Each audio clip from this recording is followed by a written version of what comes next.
Guess I'm gonna waste all this blood by dying in a predictable horror movie way. 50% of Americans like watching blood get spilled in horror movies, but only 3% donate it. When was the last time you donated blood?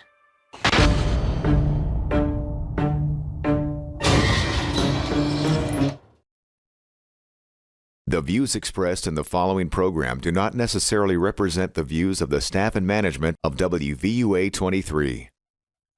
Bringing you analysis and insight into the Crimson Tide. Your Crimson cover hosts, John Copeland, Mike Parker, and Chase Goodbread. Sponsored by Burnham Hahn and by Crimson Village.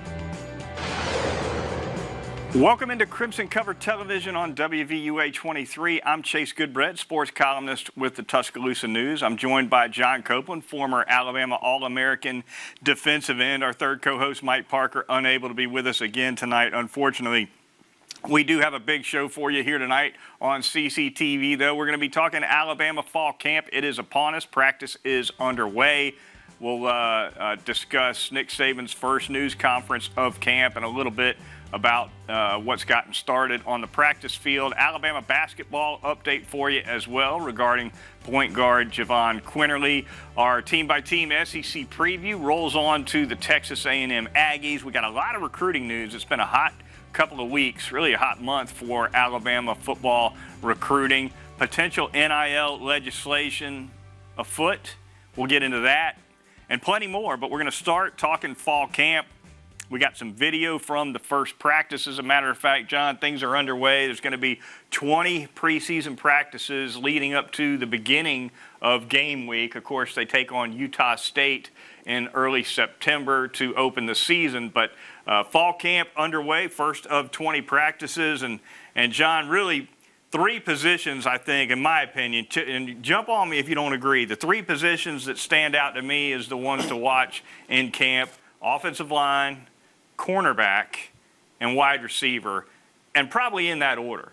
And it starts up front for sure. The offensive line, as we know, struggled a great deal in pass protection on A-Day and presumably for a lot of spring practice. They got a shuffle, some competition really at both offensive tackle positions, a little more solid in the interior from guard to guard, but that's probably at the top of the list. In my opinion, when you talk about the offensive line, I think the battle is going to be Steen and Latham. Mm-hmm. I think Randolph is going to he's going to stay in the position he's been. He's a COVID 6-year guy, so he's going to stay in that role. He's going to be the tight end they bring in when they want to run the football. I think Steen and Latham is the guy. I think Steen coming from Vanderbilt. Nick Saban doesn't normally bring guys in that he don't think going to make an immediate impact, but I think Steen is going to be the guy that end up starting.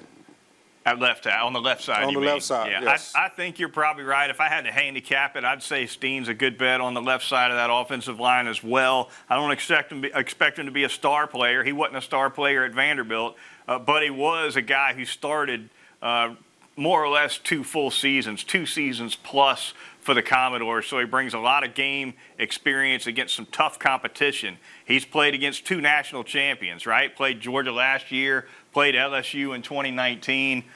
So this guy is definitely got some battle scars.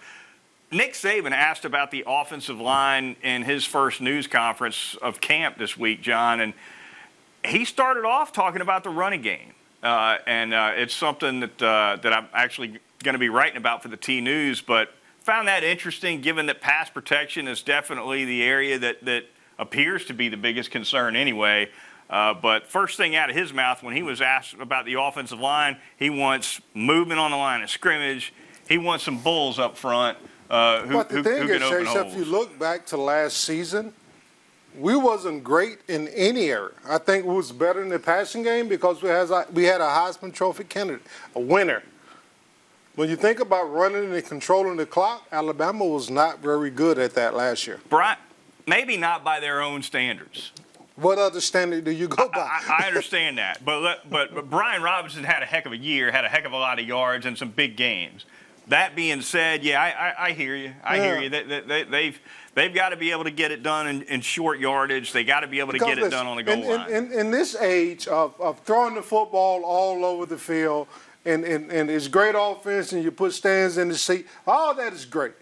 But in the SEC, if you can't run the football effectively when you want to run the football, you're not going to win national championship. You're not going to win the SEC championship. You read my mind. My column isn't even out yet. I think it seems like you've read it before it got out. All right, the cornerback spot, the other one to watch, one of the other ones to watch, definitely. Some turnover there.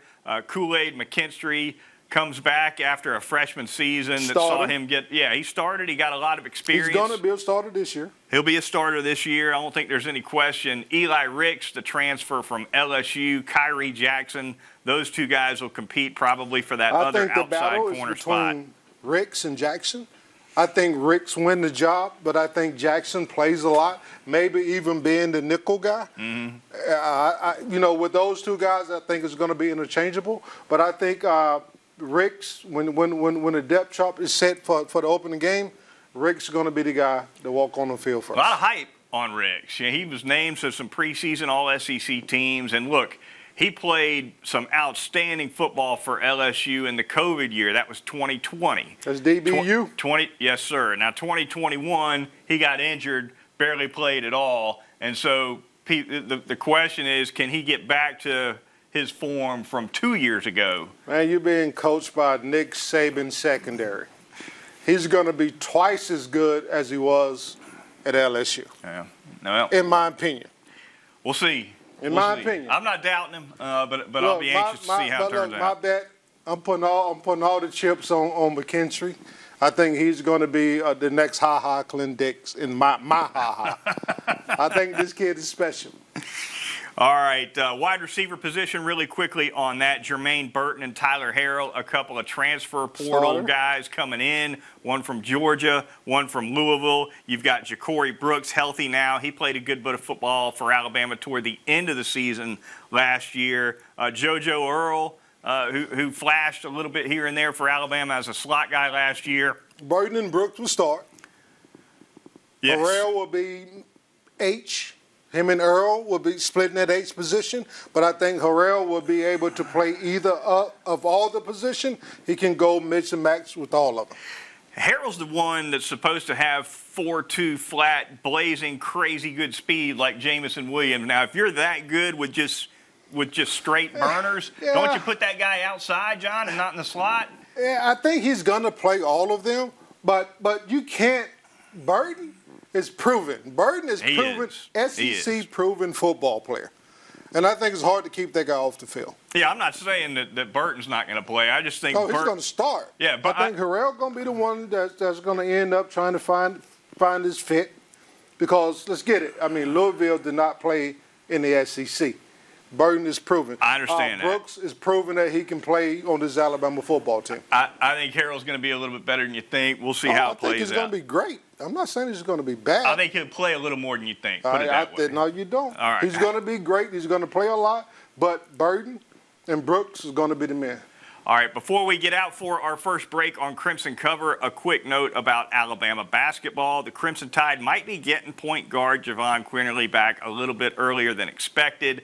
Nate Oates mentioned in a media availability last week that Quinterly is ahead of schedule for his torn ACL rehab. They had initially thought they'd be fortunate to get him back just for the SEC schedule, which, of course, doesn't really get going until January. However, looks like he might be able to get in some non-conference games if he can get back a couple of weeks early. John, this guy didn't shoot the ball well at all last year. He was much better shooting the ball the previous season. Nevertheless, his quicks, his ball handling is second to none. It is amazing how medically we've advanced. When I was playing, that kind of injury, he was out for at least an entire year, if not more. He tore that ACL in the first round of the NCAA tournament, so March. Yes. And they're talking about maybe now getting him back in December. Yes. That is unreal. They've cut some months Unreal. off an ACL injury, Unreal. no doubt about it. We got to cut it here on Crimson Cover, but we've got plenty more to come. So come back after the break. You're watching CCTV on WVUA 23. Burnham Hahn Exterminators offers termite and pest control solutions for residential and commercial customers in the West Alabama area.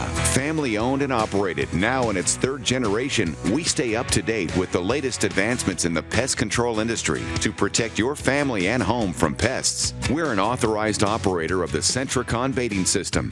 Burnham Hahn Exterminators, here when you need us. Call us today for your complete termite and pest control services.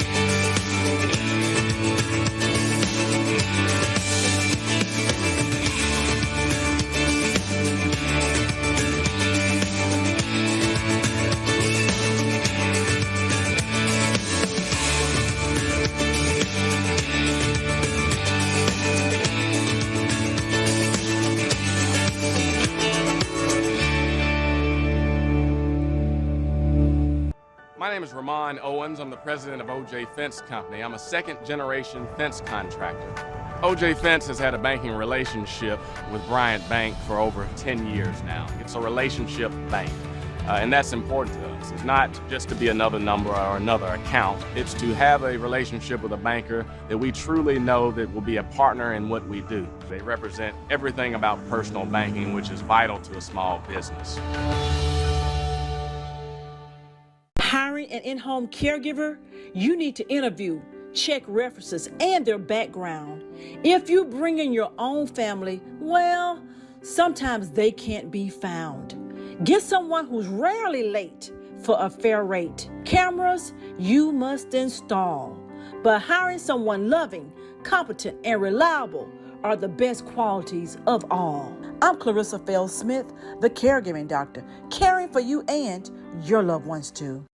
The 32nd annual New Core Steel Tuscaloosa Adopt a School Golf Tournament is September 15th at Old Colony Golf Course. There will be 2 flights with shotgun starts beginning at 8 a.m. and 1 p.m.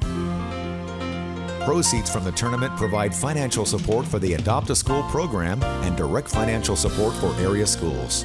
Register at westalabamachamber.com or call 205-758-7588 for more information. Welcome back to Crimson Cover Television on WVUA 23. This segment brought to you, as always, by Burnham Hahn Exterminators and that great local service in Tuscaloosa for 75-plus years, offering complete pest and termite services for residential and commercial needs. They got you on mosquito control. They got you on fire ants and termites, too, with that Centricon colony elimination system. It's a year-round service. If you're a homeowner, you got to have that. Call Clay Hahn and his staff. They'll get you started with a monthly program, quarterly program, whatever you need.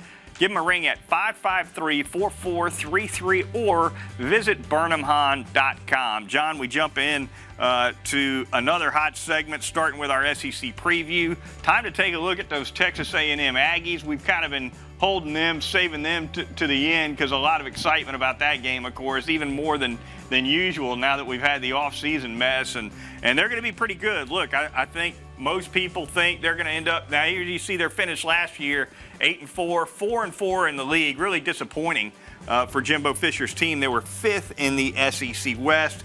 Quick rundown offensively and defensively. They got a question mark at quarterback. They don't know who they're going to start. They've got 3 guys they're taking a look at, including Max Johnson is going to be the quarterback. He's got the experience. Connor Wegman's got the arm. I tell you, that Wegman freshman is something else. Defensively for Texas A&M, McKinley Jackson on that line, Andrew White at linebacker, defensive back Antonio Johnson one to watch as well. Anais Smith at receiver, Devin A. Chain at running back. I flipped those around. Hang on, let me run this down. Miami, Alabama, Florida. What do you think about that? They go 2-1, 1-2. What? They beat Miami, they beat Florida, and they give Alabama a game, but they lose. Here's my take on Texas A&M, especially defensively. They're probably going to have one of the best defensive backfield in college football. They're returning full starters. They got a bell cow back there. They're going to be extremely good. The defensive line, you can put them up against almost anybody in the SEC, and I think they're going to compete. They played young last year. They'll be good this year with a little more experience. The problem is going to be the linebackers. Their linebackers are not very good, and they're coming in with one guy starting at that linebacker position, having to plug in some new guys. They're not going to be very good. The schedule, in my opinion, is very soft. I don't think they have a very tough schedule.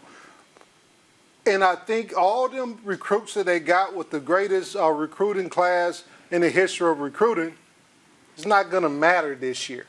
Them guys are not going to have a great impact until they start to get some experience under their belt. So maybe next year, a year after, there'll be a factor. This year, they'll be lucky to win 10 games. I'm going to side with you on the schedule. It looks a little light to me as well. We've got Florida as one of the 3 toughest games, but frankly, I don't expect Florida to be great at all. Not at all. But if you look at Texas A&M's schedule, it's hard to see who else you'd put in there. They're playing Ole Miss. You could throw Ole Miss in there, whoever. But, look, Alabama's a monumental game. I would say maybe the biggest game in Jimbo Fisher's tenure at Texas A&M. I don't think there's any doubt. I think last year was. That's a great point. Yeah, beating Alabama, getting over that hump, that was huge.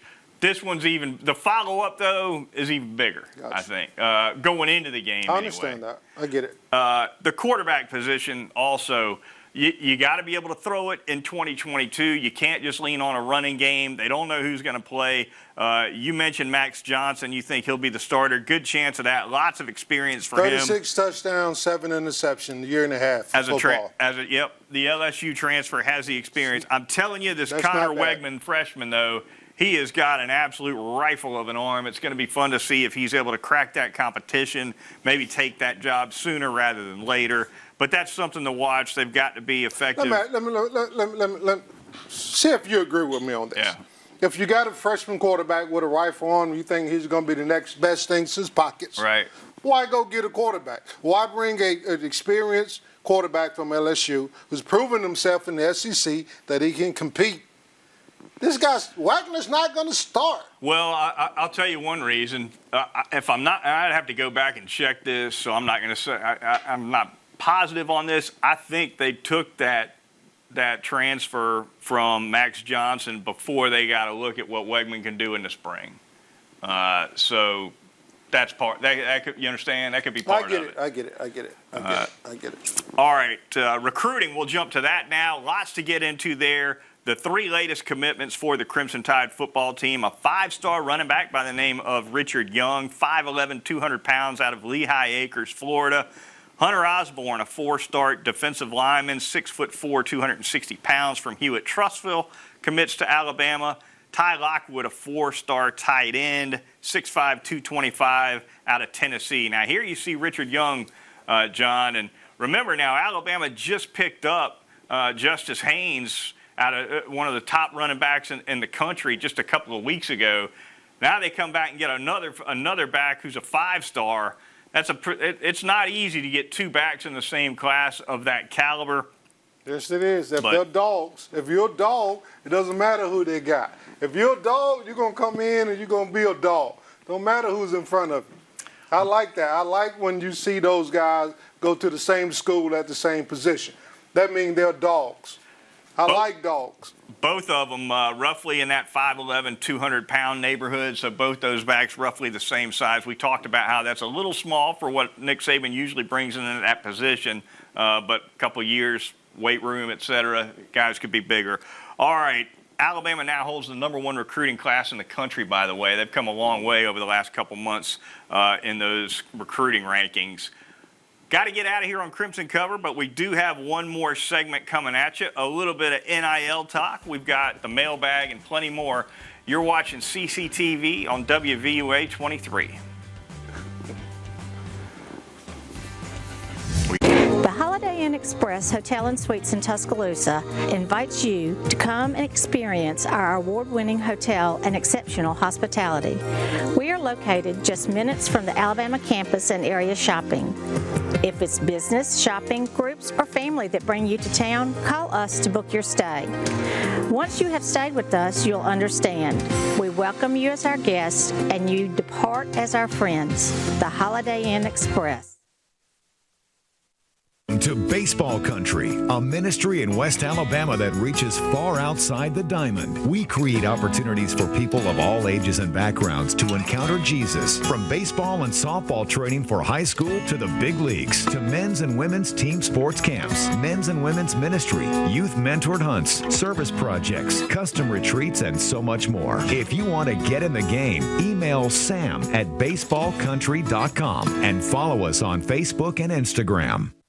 When you want to follow Crimson Tide sports, there's only one show that takes you behind the scenes. The award-winning Tider Insider TV. Join Rodney Orr and Gary Harris every Tuesday night at 6:30 for the latest on all things Crimson.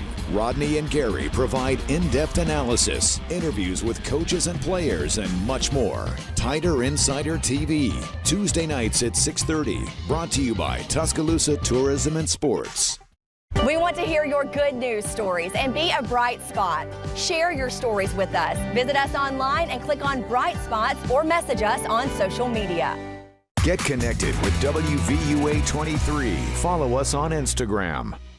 For patients with cancer like leukemia, lymphoma, and other life-threatening diseases, a cure exists with bone marrow transplant. More young people are needed because these donors provide the greatest chance for transplant success. Please take the first step of being someone's cure by logging on to bethematch.org for your free swab kit. Let's score a touchdown for more people who need a bone marrow transplant.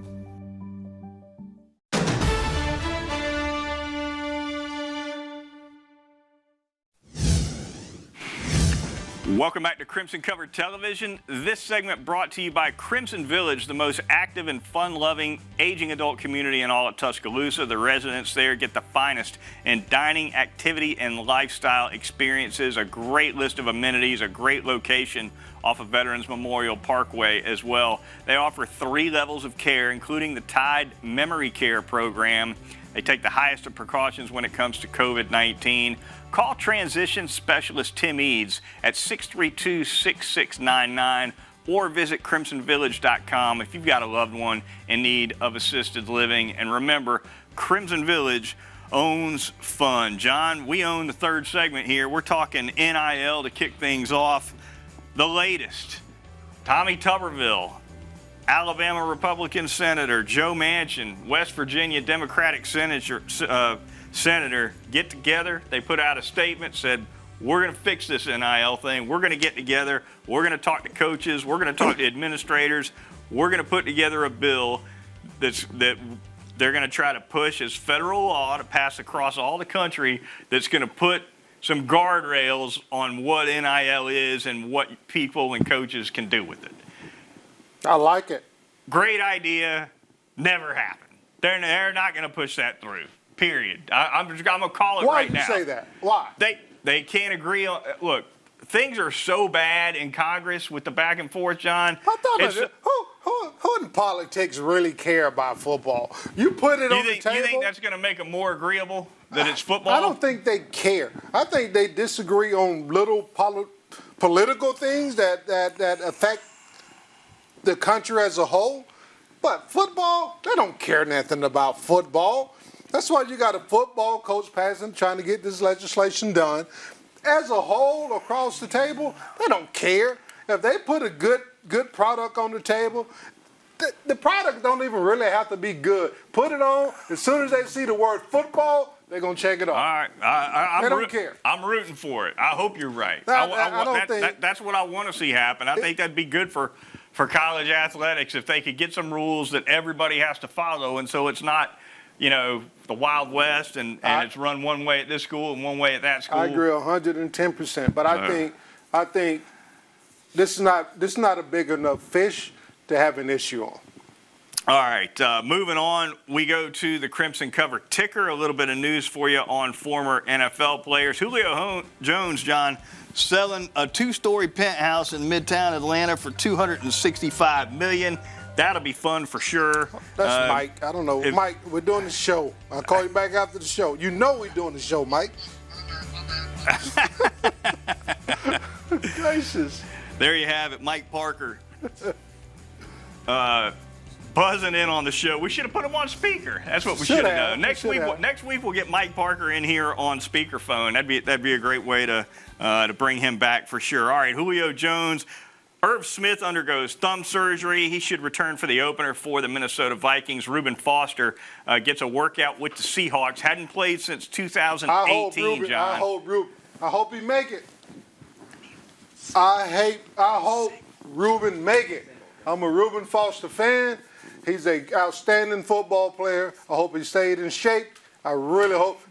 Reuben is my new Trent Richardson. I'd like to see him get his career back on track. John, you should know, though, you were in the league 8 years. A 4-year layoff is a long layoff to try to come back from. But look, 4 years away from the game. I'm sure the Seahawks just didn't go in their hat and pull out Reuben Foster. I understand. I'm sure they've seen him. I'm sure they've seen something that they like, and they gave him a chance. All right, we go to the Crimson Cover mailbag now really quickly. Ellen from Montgomery with the question this week, is Jahmyr Gibbs going to return kicks and punts? We couldn't get to Ellen's question last week, I don't think, in the mailbag, so we brought it back this week. I think he's the kickoff return guy for sure, John. Punt returns, I think he's going to be in the mix. I think JoJo Earl is going to have something to say in that competition as well. He got some experience there last year. But Gibbs, coming from Georgia Tech, John, he was outstanding as a return man for the Yellow Jackets. I think he's going to help Alabama in that regard once again. What about it? I think you're right. I think Earl's going to be the guy to return the punts. He's been dynamic. Right. So, yeah, I agree. Totally. Gibbs is going to be such an interesting watch, too, because of the way he can get outside, the speed, the way he can catch the ball out of the backfield. He's a big play threat. And he's the in-space guy. You get him in space, right, and he can turn a 5-yard gain into a 70-yard gain. 70. Like he did in the A-Day game. I think, what, he goes 75, I think, for a touchdown in the A game. He can outrun secondaries. He can do a lot for that offense. May end up being the biggest pickup of all the transfer portal guys. Burton's going to be that. That's going to be Burton. You think it's Burton? Burton's going to be the biggest pickup we picked up by the transfer portal. I'm going to call it Gibbs. I'm going to say Gibbs. All right, we'll bet a stake on that or something like that. Hey, producer, we bet these stakes all the time, and Chase don't ever pay up. We got to get. Could you keep a record of this stake? Keep a record. For John Copeland, I'm Chase Goodbread. We'll see you next week on Crimson Cover. Pay your bet.